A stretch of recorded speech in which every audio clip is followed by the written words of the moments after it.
இருளும் நிழலும் பல கதைகள் கொண்டது. பேய் டைரியில் வரும் அனைத்து கதைகளும் ஆபத்தானவை. இதை தனிப்பட்ட முறையில் யாரும் முயற்சிக்க வேண்டாம். நான் டாக்டர் எம். லிங்கேஸ்வரன்.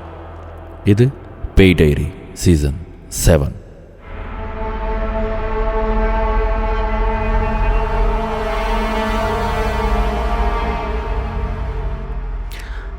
அமானுஷன்றது ஒரு மூட நம்பிக்கைன்றதுக்கு பல விதத்தில் நம்ம ப்ரூஃப் பண்ணலாம்.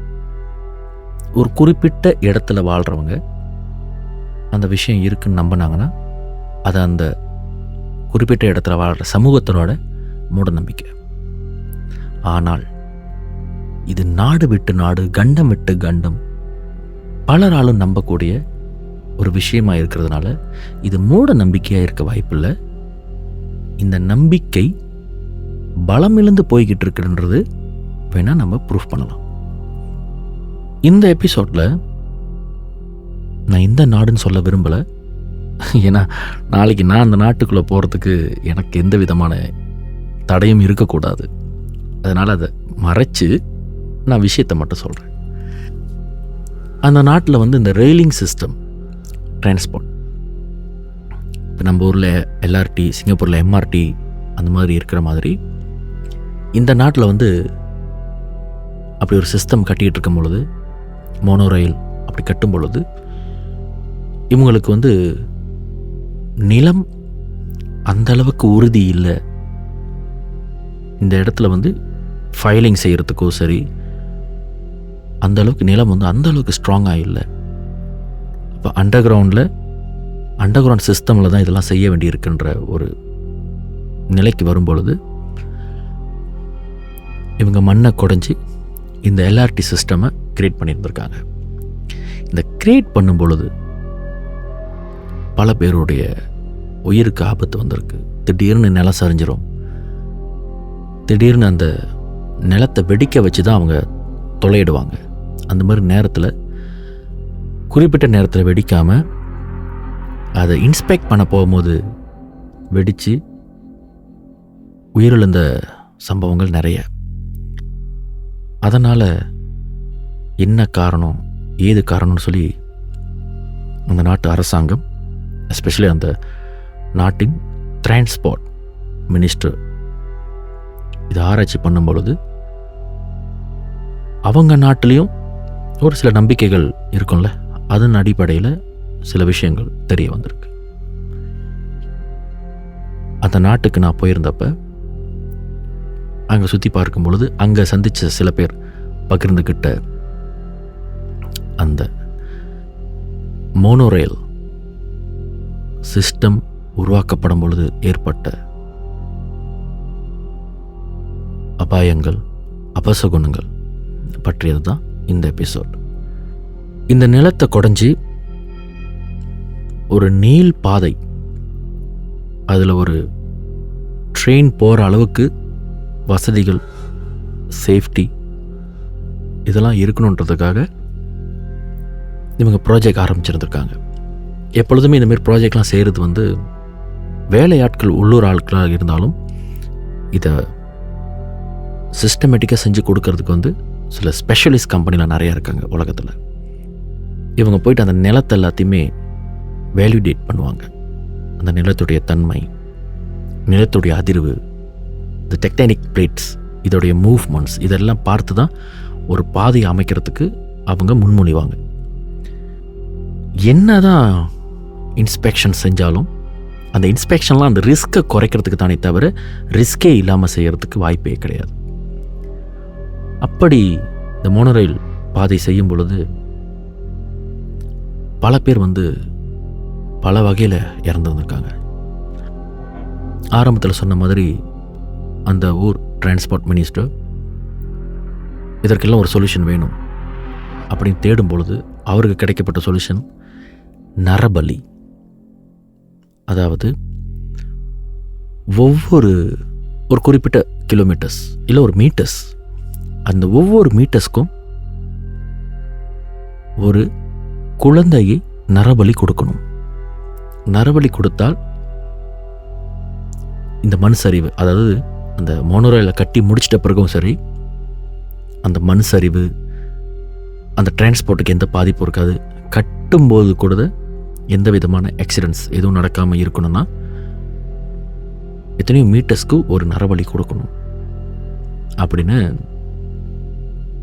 அங்கே இருந்த சில பேர் அந்த நாட்டு மக்களுடைய நம்பிக்கைக்கு ஏற்ற மாதிரி சொல்லியிருந்திருக்காங்க. இந்த மாதிரி இதெல்லாம் நடந்திருக்கா அப்படின்னு சொல்லி ஆராயும் பொழுது உலகத்தில் பல நாடுகளில் பெரிய பெரிய பில்டிங் இல்லை பெரிய ப்ராஜெக்ட்ஸ், கன்ஸ்ட்ரக்ஷன்ஸ், இன்ஃப்ராஸ்ட்ரக்சர் செய்யும் பொழுது பல நாடுகளில் குழந்தைகள் காண போவாங்க. 80ஆம் ஆண்டு காலங்களில் மலேசியாவில் தலையாய ஒரு பிரிட்ஜ் அதை கட்டும் பொழுது நிறைய குழந்தைகள் காண போயிருக்காங்க. அந்த காலகட்டங்களில் பிறந்திடாமல் இருந்தாலோ, இல்லை நீங்கள் இன்னும் பிறக்கலை, இல்லை அந்த விஷயம் தெரியாமல் இருந்தாலும் உங்களுடைய பெற்றோர்களை கேளுங்க. ஒரு பெரிய பிரிட்ஜ், நம் நாட்டின் அடையாளமாக இருக்கிற ஒரு பிரிட்ஜ், அதை கட்டும் பொழுது அந்த காலத்தில் நிறைய குழந்தைகள் காண போவாங்க. நாளிதழ்களும் சரி இருந்தாலும் சரி, செய்தியிலும் சரி, இந்த குழந்தையை காணோம், ஒரு 7 வயசு குழந்தையை காணோம், 11 வயசு குழந்தையை காணோன்னு நிறைய செய்திகள் வந்துக்கிட்டே இருக்கும். இப்படி உலகத்தில் பல இடங்களில் இந்த மாதிரியான பெரிய பெரிய பில்டிங் கட்டுறப்ப இந்த மாதிரி குழந்தைகள் காண போவது ஒரு வழக்கம். அப்போ இந்த நாட்டில் வந்து இப்படி ஒரு வழிபாடு இருக்குது அப்படின்னு சொல்லி அவங்களும் இந்த மோனோ ரயில் கட்டுவதற்கு இந்த மாதிரியான குழந்தைகளை பலியிட்டு, அது ஏதோ ஒரு பூஜை, அது யாருக்கு பலியிடுறாங்க, அது இயற்கைக்கு பலியிடுறாங்களா இல்லை இயற்கை சார்ந்த ஏதாவது சக்திகளுக்கு பலியிடுறாங்கன்னு தெரியாது. ஆனால் பலியிட்டு பல கன்ஸ்ட்ரக்ஷன் செஞ்சுருக்காங்க. இன்னும் கேட்பவர் மனமே வந்து நடுங்கிற அளவுக்கு ஒரு செய்தி என்னென்னா, சில நேரத்தில் வேலை செய்கிறாங்களே இந்த கன்ஸ்ட்ரக்ஷனில், அவங்களாம் சில இடங்களில் தவறி விழுந்துட்டாங்கன்னா சில வேலைகளை அவங்களெல்லாம் காப்பாற்ற மாட்டாங்களாம். இயற்கை அவங்கள எடுத்துக்கிச்சு, இல்லை அங்கே ஆளுமை கொண்ட சக்தி காவல் எடுத்துக்கிச்சு அப்படின்னு சொல்லிட்டு அப்படியே விட்டுட்டு விழுந்தவங்க இடத்துல மண்ணை போட்டு மூடிட்டு ப்ரேயர்ஸ் மாதிரி பண்ணிவிட்டு அவங்க பாட்டுக்கு போயிடுவாங்க. கேட்டால் தொழிலாளிகள் ஓடி போயிட்டாங்க, எங்கே போயிட்டாங்கன்னு தெரில, பொருளை திருடிட்டு ஓடிட்டாங்க அப்படின்ற மாதிரி ஏதாவது கேஸை திருப்பி விட்ருவாங்களாம். இந்த மாதிரி அந்த மோனோ ரயில் ட்ரெயின் கட்டும் பொழுது இந்த மாதிரி சம்பவங்கள் நிறைய நடந்திருக்கு. எல்லாம் கட்டி முடிச்சிட்ட பிறகு இந்த கதையை சொன்ன ஒரு நபர் என்ன சொன்னாங்கன்னா, ஒரு தடவை வேலையெல்லாம் முடிச்சுட்டு இரவு நேரம் கடைசி ட்ரெயினில் வரும்பொழுது இவருக்கு வீட்டில் கொஞ்சம் மனசில் பாரமான சூழ்நிலை ஏற்பட்டிருக்கிற ஒரு பிரச்சனை வீட்டில், குடும்பத்தில். அதை மனசில் அசை போட்டுக்கிட்டே ட்ரெயின் ஏறி இருந்திருக்காரு.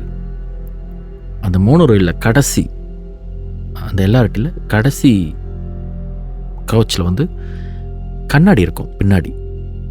அந்த கண்ணாடி வழியாக பயணிச்சுட்டு வரும்பொழுது ஒரு பெண் அவ்வளோ வேகத்தில் ஓடியாராங்களாம். அந்த ட்ரெயினை பிடிக்கிற வேகத்துக்கு அந்த தண்டவாளத்திலே ஓடியாராங்களாம்.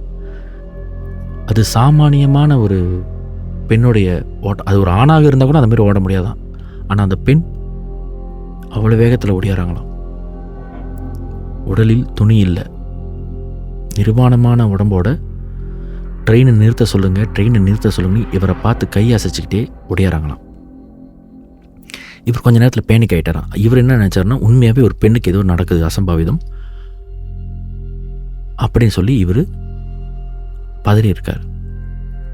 இந்த கடைசி ட்ரெயினில் எப்பொழுதுமே இன்ஸ்பெக்ஷன் நடக்கும். ஏன்னா இதுக்கப்புறமும் அவங்க ஆளுங்களை ஏற்ற மாட்டாங்க, அதாவது பப்ளிக்கை ஏற்ற மாட்டாங்க.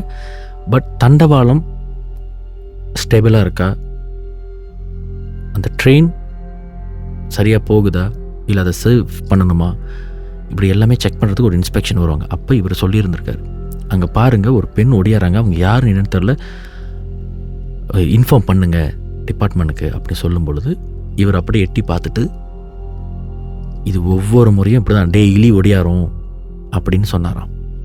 இது இப்படி தான் டெய்லி ஒடியாரும், அது ஆள் இல்லை, அது அமானுஷ்யம், நாங்களாம் இதெல்லாம் பார்த்து பார்த்து சலிச்சு போச்சு அப்படின்னு அந்த ஆஃபீஸர் சொல்லி யார் இவங்க, எப்படி இவங்க ஆத்மாவாக அங்கே சுற்றிக்கிட்டு இருக்காங்கன்ற வரைக்கும் அவர் சொல்லியிருந்திருக்காரு.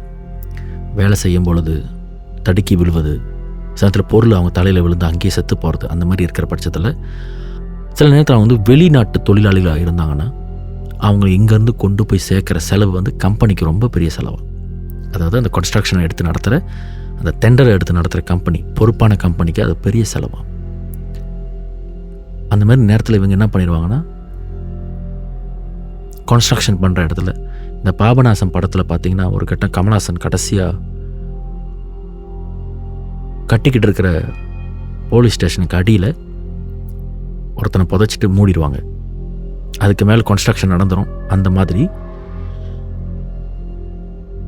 விழுந்தவங்களை அங்கேயே ஒரு இடத்துல பாட்டு புதைச்சிட்டு அதுக்கு மேலே கன்ஸ்ட்ரக்ஷன்லாம் பண்ணிவிட்டு அது வழக்கமாக போயிடுவாங்களாம். காரணம், ஒரு வாரத்தில் இல்லை ஒரு மாதத்தில் எப்படி குறைஞ்சி 2 சாவு இல்லை 3 சாவு இருக்குமா.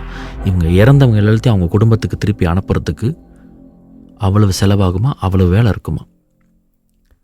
இந்த மாதிரி கன்ஸ்ட்ரக்ஷனில் இறக்குறாங்க அப்படின்ற சூழ்நிலையில் செய்தி வெளியானுச்சுன்னா கன்ஸ்ட்ரக்ஷனுக்கு வேலைக்கு வரத்துக்கு ஆள் தயங்குவாங்க. அதனால் எல்லோருமே மனசில் நினச்சிக்க வேண்டியது சேஃப்டி ஃபர்ஸ்ட்.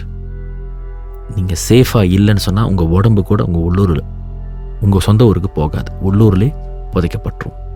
அதனால் சேஃப்டி ஃபர்ஸ்ட். இதேமாரி உலகத்தில் பல கன்ஸ்ட்ரக்ஷனில் பல அமானுஷ்யங்கள் நடந்துக்கிட்டு இருக்கு. நான் திரும்ப உங்களுக்கு ஞாபகப்படுத்துகிறேன். மலேசியாவில் ரொம்ப பிரபலமான ஒரு பிரிட்ஜ், அதை கட்டும் காலகட்டம் 80ஆம் ஆண்டு காலம். அந்த காலகட்டங்களில் ஒரு வாரத்தில் எப்படி 2 குழந்தைகள் காணும், 3 குழந்தைகள் காணும் சொல்லிட்டு குழந்தைகள் காணா போவது வழக்கமாயிடுச்சு. எங்கள் அக்கா தங்கச்சியெல்லாம் எங்கள் அப்பா வந்து கடைக்கு கூட அனுப்ப மாட்டார், நான் தான் போகணும். அதுவும் கணக்கு பண்ணி சொல்லுவார், நீ போயிட்டு வர்றதுக்கு 5 நிமிஷம் ஆகும், 5 நிமிஷத்தில் நீ வரலன்னா நான் கடைக்கு வந்துடுவேன் அப்படின்வார். ஆனால் ஏன் அப்படி சொல்கிறாருன்னுலாம் தெரியாது. அப்படி அவர் சொன்னதுக்காக எங்கேயுமே நிறுத்த மாட்டேன், யாருக்கிட்டையுமே பேச மாட்டேன். சைக்கிள் எடுத்துனா நேராக கடைக்கு போய்ட்டு பொருளை வாங்கிட்டு நேராக வீட்டுக்கு வந்துடுவேன். அதாவது நீ வீட்டுக்கு வரலன்னா உனக்கு அடி இருக்குன்ற மாதிரி ஒரு சைக்காலஜி எங்களுக்கு கொடுத்துட்டு, யாராச்சும் ஒன்று நிறுத்தி உங்கள்கிட்ட பேசுகிறாங்க, யாராச்சும் உங்கள்கிட்ட நிறுத்திட்டு உங்கள்கிட்ட எதாவது கேட்குறாங்க, வண்டியில் ஏறுன்னு சொல்கிறாங்களா, அந்த மாதிரிலாம் ஏறி போயிடாதுங்கன்னு எங்கள் 3 பேர்த்தையும் எங்கள் அப்பா பார்த்து வளர்த்தார். காரணம், ஒரு பிகஸ்ட் கன்ஸ்ட்ரக்ஷன் நடக்குதுன்னா அந்த இடத்துல உயிர் பலிகள் நிறைய இருக்கும். சில வேளைகளில் அதுவே காலப்போக்கில் அமானுஷ்யமாக கூட இருக்கும். ஜோஹர் பார்ல இப்படி ஒரு பில்டிங் இருந்தது. அடியில் பார்க்கிங் லாட்டில் பல பேர் பல உருவங்களை பார்த்து ஜோஹர்லே டிக்ளேர் பண்ணிட்டாங்க அந்த பில்டிங் ஹாண்டட். அதனால் அங்கே இருக்கிறவங்க எல்லாருமே அந்த இடத்த விட்டு வேறு இடங்களுக்கு வியாபாரம் பண்ண போயிருங்க, அதை ரீகன்ஸ்ட்ரக்ஷன் பண்ண போகிறோன்னு சொல்லி எத்தனை வருடங்கள் ரீகன்ஸ்ட்ரக்ஷன் முடிச்சிட்ட பிறகு திரும்பவும் அந்த ஷாப்பிங் காம்ப்ளெக்ஸ் இப்போ ஆக்டிவாக இருக்குது. இப்படி உங்கள் ஏரியாவில் இருக்கிற பல பெரிய பில்டிங்ஸ், கிராண்ட் ஏரியா கட்டப்பட்டிருக்கிற பில்டிங்ஸ், மால், டிரான்ஸ்போர்ட்ஸ், இந்த இடத்துலலாம் போய் பார்த்தீங்கன்னா அதற்கு பின்னாடி பேக் ஸ்டோரிஸ் அமானுஷ்யம் நிறைந்ததாக இருக்கும். இதை ஒரு ரிசர்ச் பர்பஸ்க்காக நீங்கள் பயன்படுத்தலாம். பேய்களும் உண்டு, பிசாசுகளும் உண்டு, இருளும் நிழலும் பல கதைகள் கொண்டது. நான் டாக்டர் எம்.ஏ. லிங்கேஸ்வரன். இது பேய் டைரி சீசன் 7.